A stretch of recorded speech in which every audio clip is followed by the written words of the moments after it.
Irmãos e amigos, a paz do Senhor. Eu quero agradecer a Deus nesse momento pela sua bondade, pela sua justiça e pela sua misericórdia, que mais uma vez Ele permitiu que eu venha estar aqui estudando a sua palavra e compartilhar com você. Nesse momento, se você tiver a Bíblia, coloque ela em mãos. A revista que nós estudamos é a da editora Betel, que nesse trimestre traz o tema, o Sermão do Monte, a ética, os valores e a relevância dos ensinamentos de Cristo.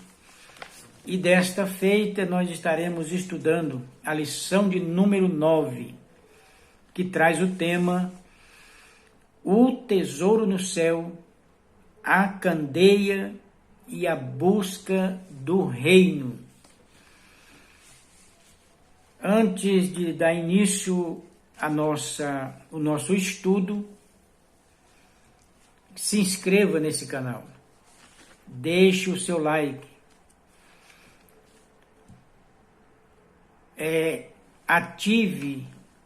ative o sininho para cada vídeo que for posto no canal.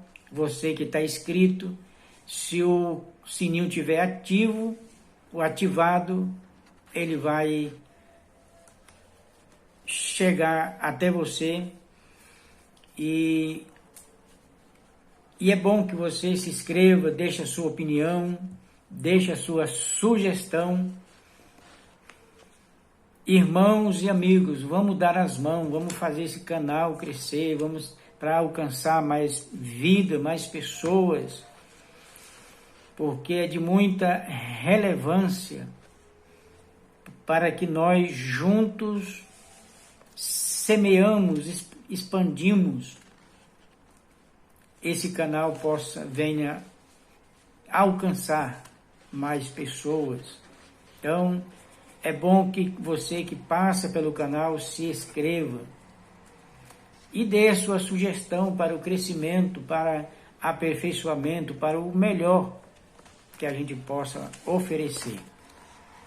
Então, revista e Bíblia na mão e vamos estudar a palavra de Deus. O nosso texto áureo, ela diz assim: mas buscai primeiro o reino de Deus e a sua justiça, e todas estas coisas vos serão acrescentadas. Mateus capítulo de número 6, o verso 33. Verdade aplicada. O cristão deve sempre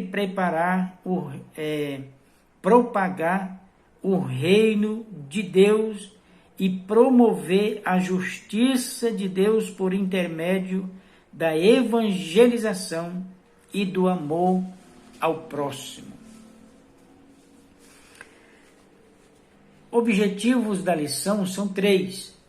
O primeiro, ensinar que devemos ajuntar para a eternidade.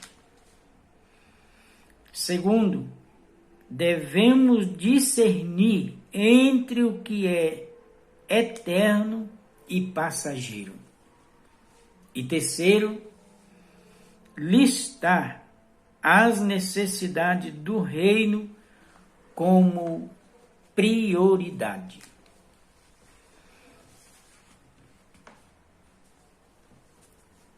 O objetivo aqui são 3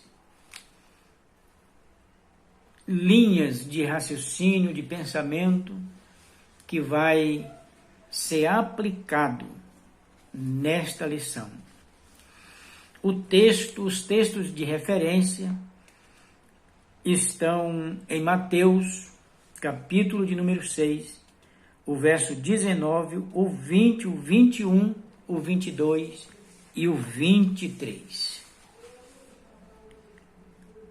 Eu vou ler apenas o verso 23, que diz assim: se, porém, os teus olhos forem maus, e o teu corpo será tenebroso. Se, portanto, a luz que há em ti são trevas, quão grande serão tais trevas? A pergunta aqui é: como identificamos que os nossos olhos são maus? Porque aqui ele vai tratar no verso 22 e o verso 23, que tem dois olhar, ou tem dois olhos, ou tem duas lâmpadas.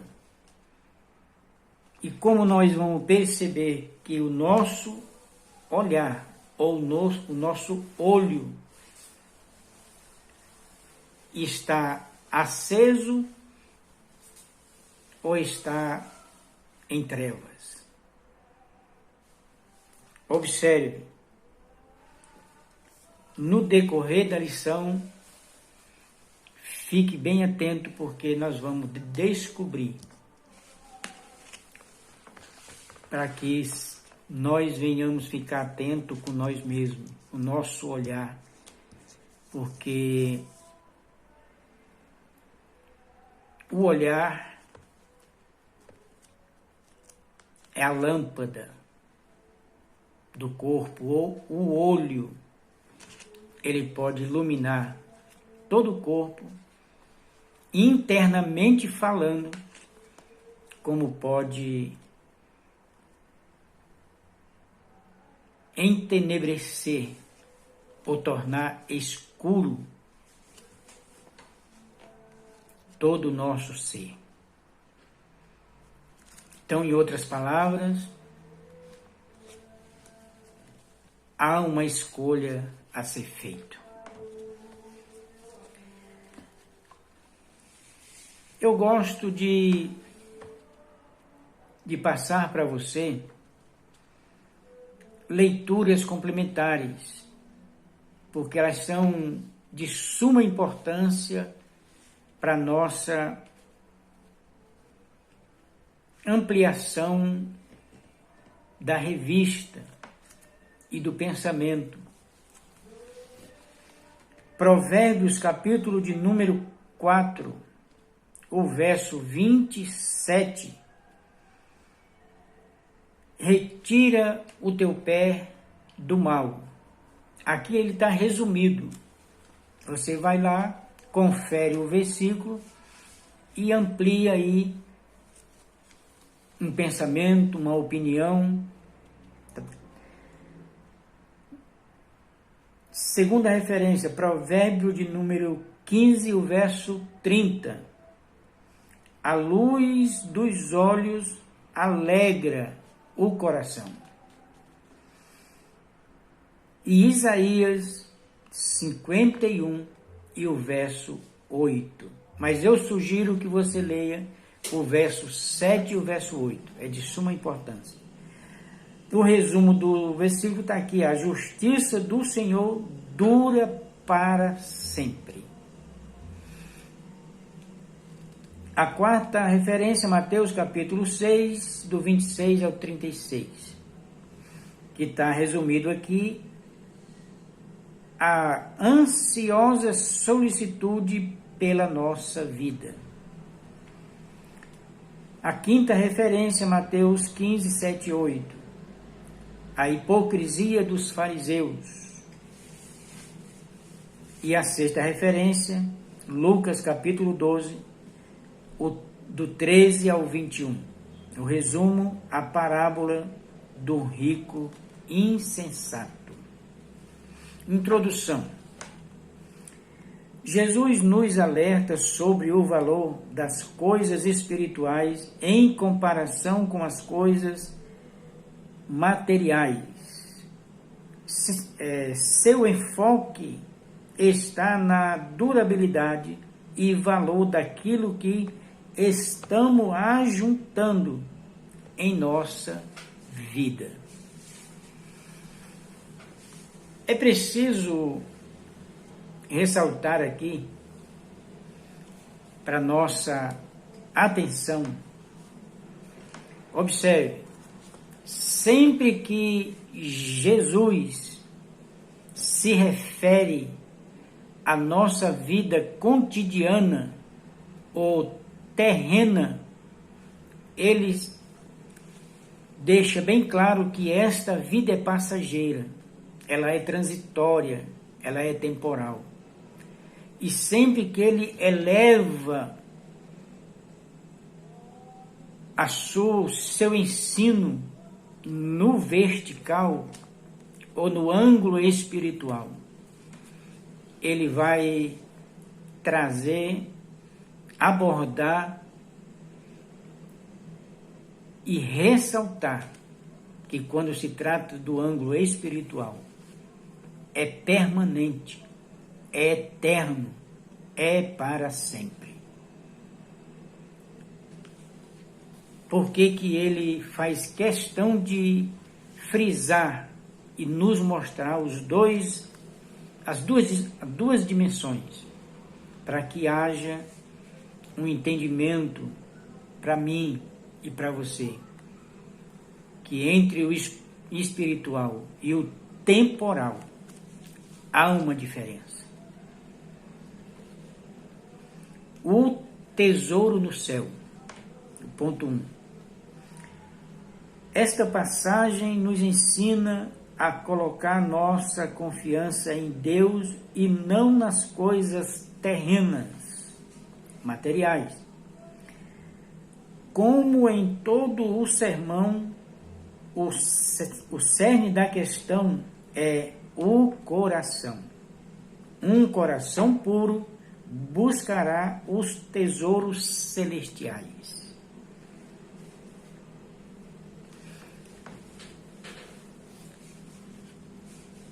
Você que talvez não tenha a lição em mãos, tenha só a Bíblia e não tem como você acompanhar a lição pela Bíblia, é o contrário, você vai acompanhar, vai colocar a Bíblia para acompanhar a lição, questão de referências. Mas você que não tem a lição em mãos, tem como você acompanhar ela pelo Google. Você vai lá, coloca lá Escola Bíblica Dominical ou Escola Dominical ou apenas o terceiro trimestre de 2022. Vai aparecer lá Escola Dominical, você abre e dá para acompanhar as referências, a leitura e com a Bíblia em mãos. Tá bom, meu irmão? Tá bom, meu amigo? Vamos continuar. O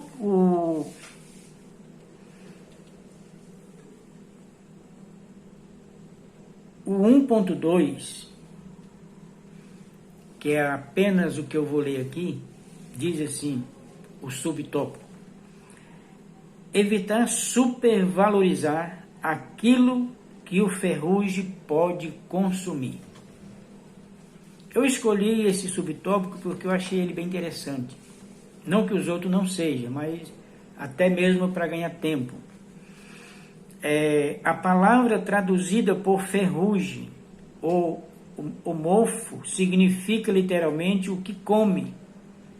O termo é uma palavra geral para a ideia de consumir, que aponta não apenas para uma ação destrutiva sobre os metais, mas para uma deterioração de natureza mais ampla, como plantação, vinha e até e até os dentes. O William Barclay acrescenta que no Oriente a riqueza de muitos homens consistia no grão de uma colheita abundante, e que esses grãos eram armazenados em enormes celeiros onde, ao entrar carunchos ou roedores, se perdia o tesouro. Jesus nos convida a encontrar deleite naquilo que o tempo e sua capacidade de oração são totalmente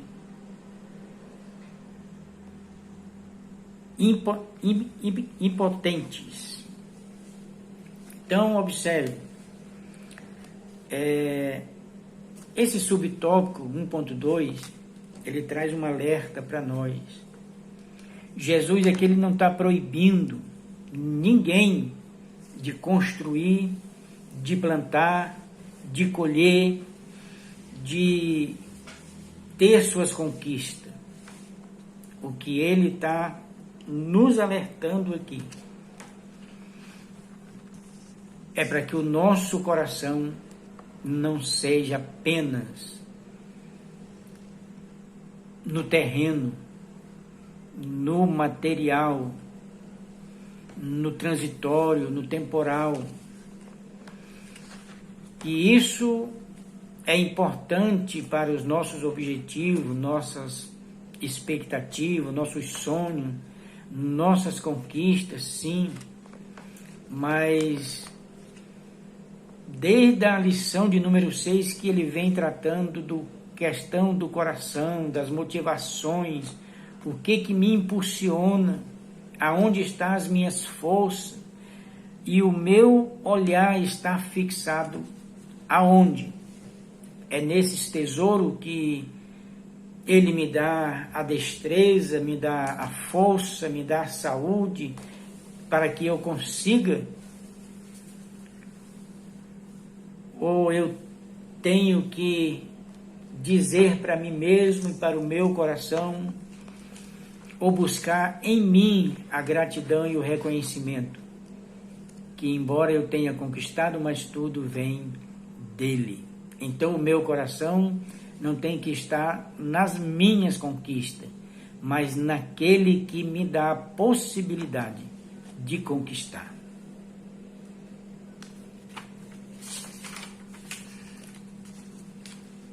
Ponto 2. A candeia dos olhos.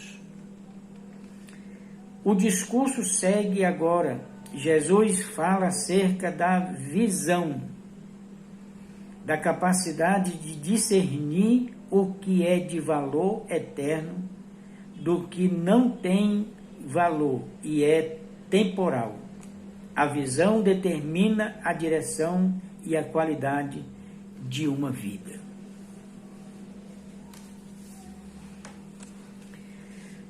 Aqui nesse tópico, eu vou ler apenas o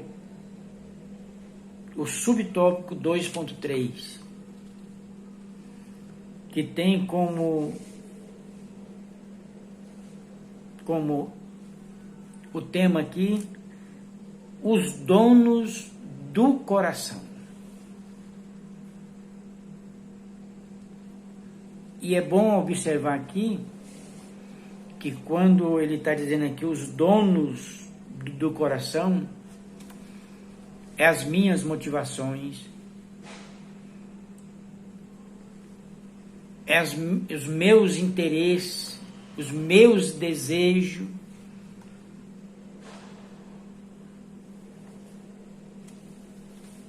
as minhas intenções. É disso que ele está falando. O que me motiva, o que me alegra, o que me impulsiona, o que me satisfaz ou me entusiasma, entende? O que me dá impulso. Então, vejamos. As ideias de dois tesouros e dois olhos. Mateus capítulo 6, o verso 22 e o 23. É importante você ler. Nos preparam para o clímax da escolha entre dois mestres. Então, entre dois mestres, falando de aprendizado, de ensino, de conselho, de orientação, eu tenho que observar quais dos dois tem o melhor conselho, tem a melhor orientação, sugestão, o que vale a pena ouvir, para qual vale a pena eu olhar e por que não seguir, que escolher, olhar, escolher me traz uma decisão, uma atitude.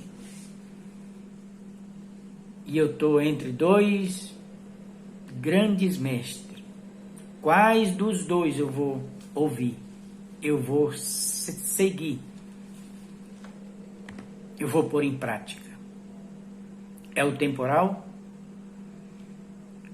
Ou que me leva à eternidade? Os valores que permanecem. Vejamos. A atenção de adorar o Deus do materialismo era bem conhecida no judaísmo e Jesus foi direto com aqueles que desejavam segui-lo. Não há como servir dois senhores. Jesus nos chama a um compromisso incondicional, onde devemos detestar ou rejeitar qualquer coisa que atrapalhe nosso vínculo com Ele. Ele nos chama para uma entrega total. O materialismo pode escravizar nossa vontade. Não podemos servir a dois senhores ao mesmo tempo. Ou Jesus Cristo é o nosso Senhor, ou o dinheiro. Mas ele não está radicalizando, não. Ele só está nos alertando, mostrando as diretrizes, porque você pode ter suas conquistas e servir a Deus. O que eu não posso é colocar as minhas conquistas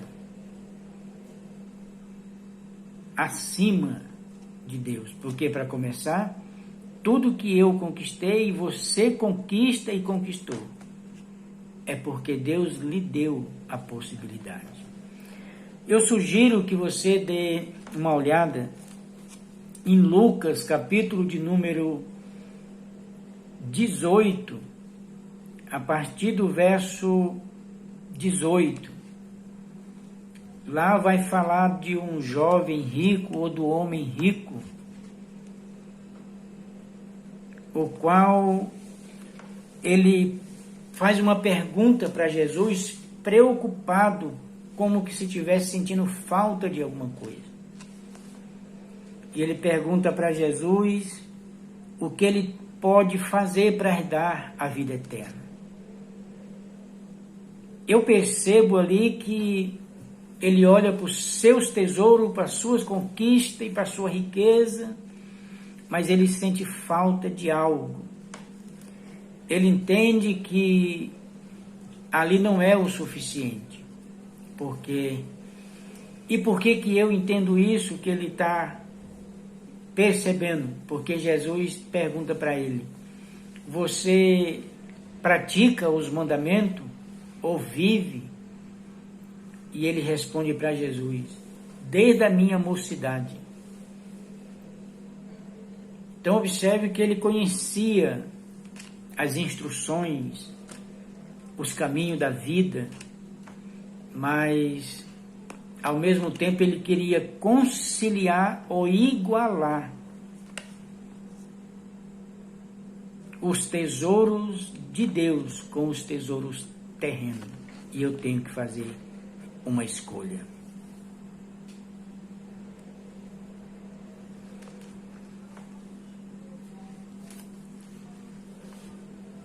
Esse é o ponto 2. Ponto 3. A busca pelo reino de Deus e sua justiça. Por recomendação do próprio Senhor, o cristão deve ter anseio pelo reino de Deus e por sua justiça. Ao priorizarmos sua obra, ele promete recompensar a nossa fidelidade a servi-lo. Para orientação e motivação de você, meu irmão, meu amigo, vai em 1 Coríntios, capítulo 15, o verso 58. Dê uma olhada lá. Não para sua motivação apenas, mas para você entender que Deus é fiel. É Ele que nos concede a desfrutar o melhor dessa vida. E com Ele. 3.3. A recompensa da prioridade.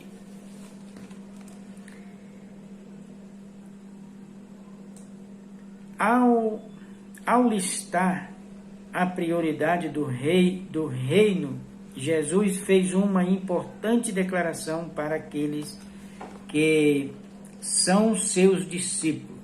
Ele disse que cuidaria de todas as nossas necessidades.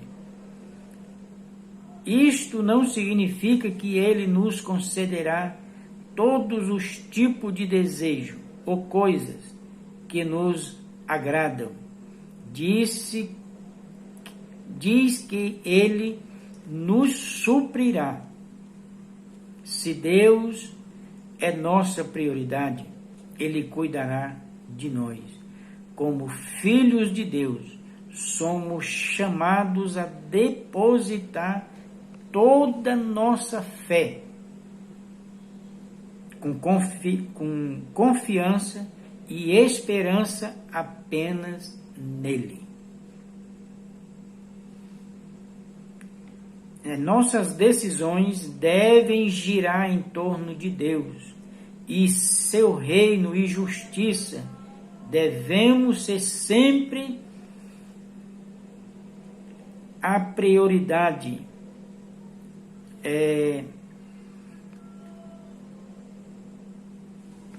Sempre a prioridade de nossas vidas. Jesus diz para não vivermos ansiosos quanto às nossas necessidades e pede que confiemos em sua ação milagrosa.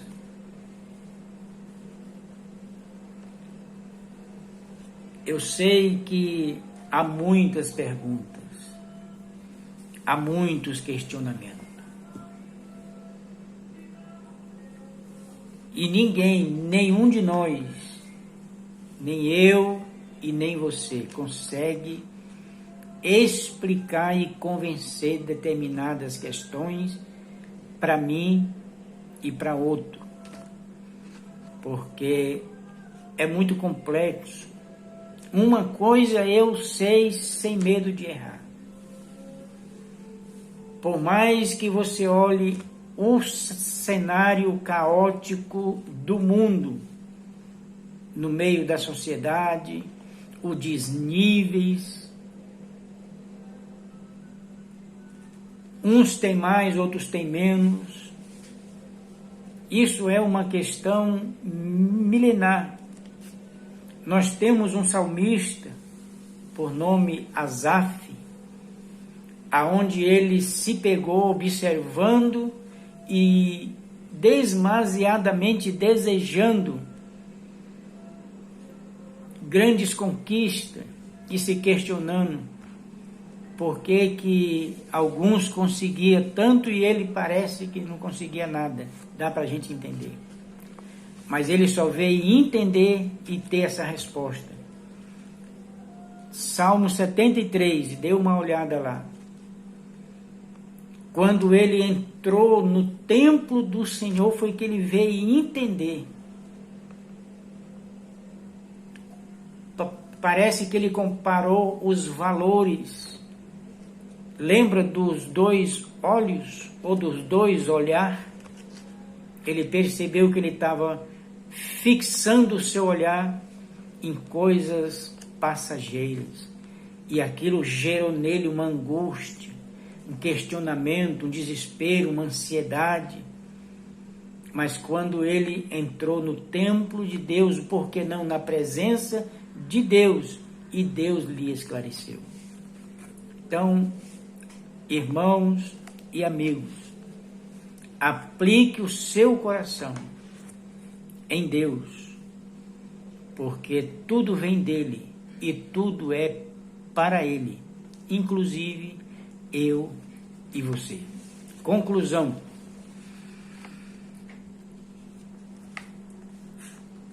Faz parte do discipulado o constante exercício em discernir os tesouros do reino, o cultivo de um viver puro e priorizar o reino de Deus e sua justiça, confiando que o Senhor cuida de nós e provê o necessário para o nosso bem-estar nesta terra. Talvez você se pergunte, eu tenho tanto sonho, eu tenho tanto para conquistar, e eu vejo tudo tão distante, tão longe. Mas observe, o maior tesouro que eu possa conquistar está bem perto de mim e de você. A pérola de grande valor. Jesus contou uma parábola que um homem que negociava joias e de repente ele se deparou com uma pérola superior a todas as joias que ele já tinha negociado e visto. E aí a Bíblia vai dizer que ele vendeu tudo que tinha para ficar com essa pérola. E eu lhe garanto uma coisa, que essa pérola não era apenas uma joia terrena, não era Cristo. Diante de todos os tesouros e valores que ele lidou, quando ele teve o encontro com a grande pérola, Cristo, ele percebeu que ali ele tinha encontrado de fato o maior valor da sua vida. Então, meu irmão, meu amigo, minha amiga, reserve um tempo da sua vida, do seu dia, para ter um encontro com o Criador. Porque aqui é o momento. Não podemos deixar de encontrar-se com Ele aqui e agora. Porque a partir do momento que você priorizar os conselhos, as instruções e a companhia e o relacionamento com Ele, saiba que a sua vida vai se tornar riquíssima e você vai saber lidar com todos os tesouros em sua volta e em sua vida.